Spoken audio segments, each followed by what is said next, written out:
जुल्म दरबालाए जुल्म ये था कि 8,000 बच्चों को उनके माओ के गोदों से छीनकर सफों में कतारों में खड़ा कर दिया गया।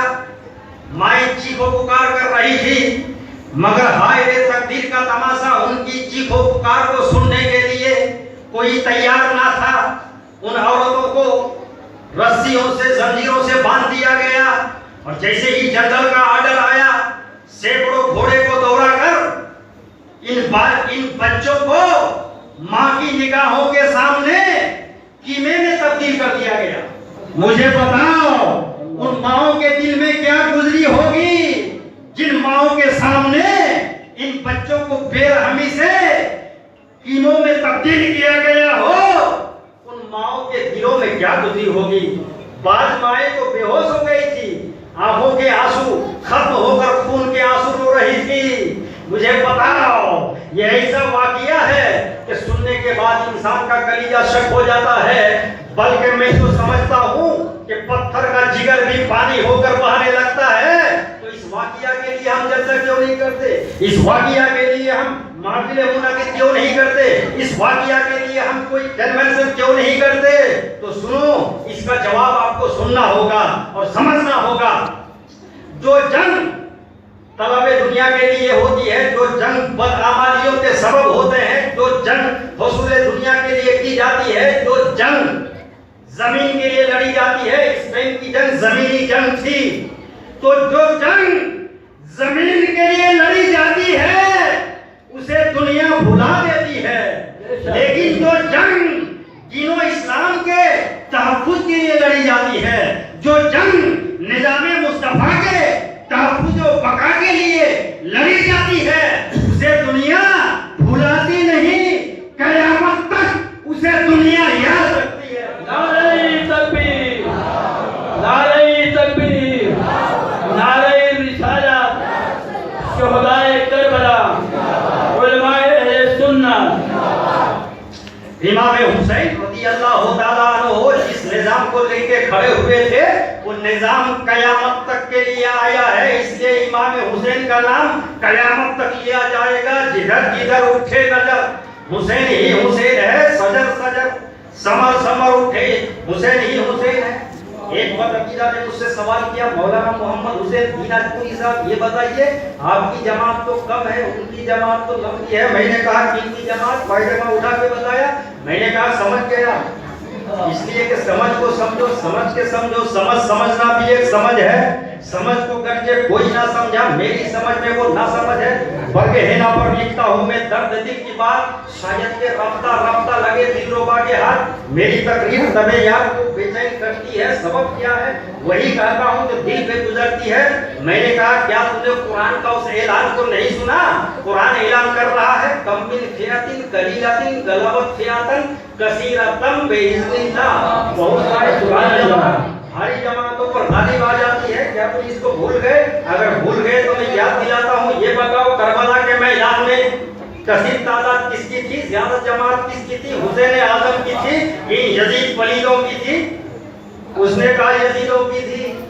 तो मैंने कहा इमाम हुसैन ने अपने रोकोका को, अपने अजीज व अकारीब को, अपने आले अयाल को ये दर्स क्यों नहीं दिया कि बेटा उधर ज्यादा लंबी जमात है, जाओ उस जमात में जाकर अपने रब की बारगाह में जो सजदा करके आओ।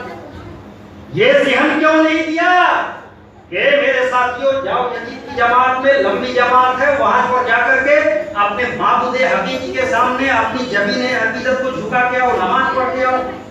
ज़हन दिया था क्या? नहीं। इमाम हुसैन ने ये ज़हन दिया कि लोगों लंबी जमात मत देखना, लंबा कुर्ता मत देखना, लंबा पैजामा मत देखना, लंबी टोपी मत देखना। क्या देखना कि नबी के वफादार किधर है, नबी के गद्दार उसी को तो हम पढ़ते हैं, उसी को तो हम बयान करते हैं। आज जो लोग कहते हैं कि ये सुन्नी आलिम इसके खिलाफ बोलता है, उसके खिलाफ बोलता है, हम किसी के खिलाफ नहीं बोलते, हम तो उसी के खिलाफ बोलते हैं जो कुरान और शरीयत के खिलाफ बोलता है। हम तो उसी के खिलाफ बोलते हैं जो हुसैन आजम के खिलाफ बोलता है।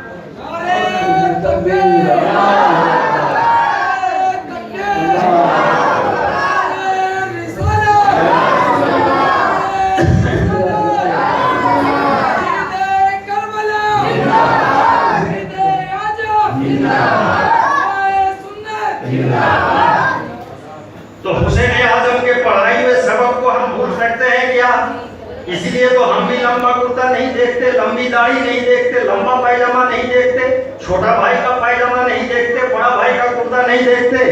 हम तो ये देखते हैं कि किसके दिल में नबी की मोहब्बत के उंसुर पिन्हा है। अगर नबी से मोहब्बत करने वाला हफ्स का बेलान भी हो तो हम उसे सीने से लगाते हैं, और अगर नबी का गद्दार मक्के का अबू जहल भी हो तो हम उसे जूते की ठोकरों से उड़ाते हैं।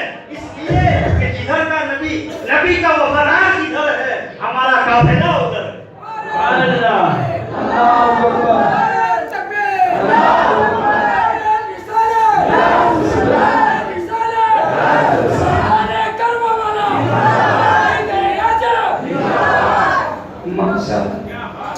अच्छा,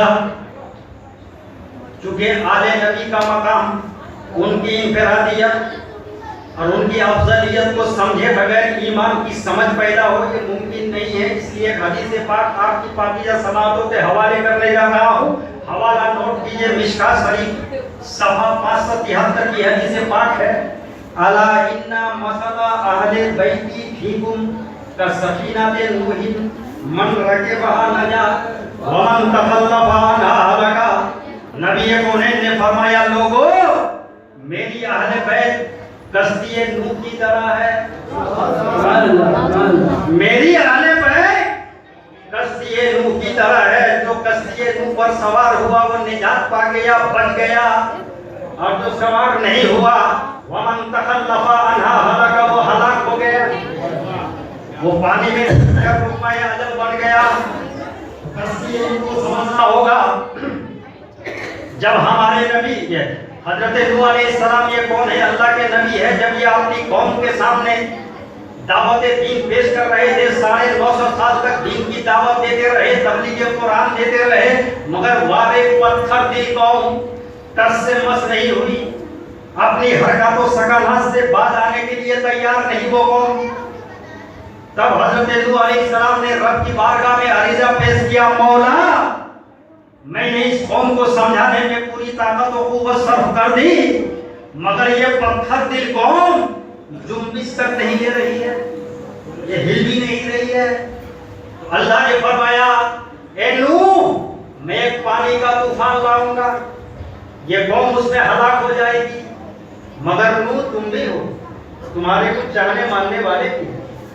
ए नूह एक कश्ती तैयार करो। कश्ती बनाने का तरीका एक और बताया गया। नूह अलैहिस्सलाम कश्ती बनाने में मसरूफ हो गए, मुनाफिक हो गए, मजबूर हो गए।